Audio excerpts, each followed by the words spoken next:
السلام عليكم ورحمة الله وبركاته أحبابي الغاليين.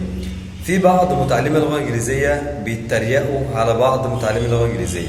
يعرف مثلا شوية idioms، شوية expressions غريبة، يروح متريق ومتعالي على صاحبه ويقول له أنا أعرف إنجليزي وأنت ما تعرفش. مش عيب أبدا حتى في العربي إن أنت تقول أنا مش فاهم.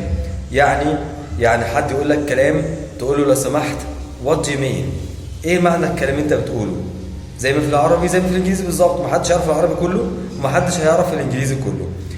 واساس الموضوع هنا، اساس موضوع التعالي ده عيب في اخلاق الطرف اللي بيتعالى على الطرف الاخر. ليه؟ انت بتكلم حد مفروض حضرتك لا اما هتتوافق معاه فكريا، يعني لكل مقام مقال.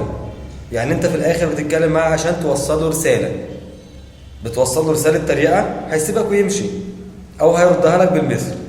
فطبعا ان حضرتك مفروض هتبحث كمرسل اللغة، كمرسل الرسالة، عن كلمات وتعبيرات تحمل الرسالة بتاعتك ويفهمها بسهولة المتلقي. وكل ما كانت رسالتك واضحة كل ما كان في نوع من التوائم والتناسق والتناغم بينك وبين المتلقي أو المستمع. ففي الحالة دي في good communication between you and him and you and her في الحالة دي or you and them.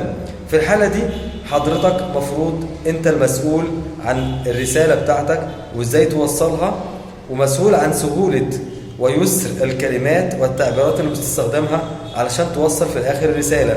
طبعا اللي بيستخدم إنجليزي مكلكع، بيستخدم إنجليزي odd، حاجات كده شاذة، لا ما ينفعش.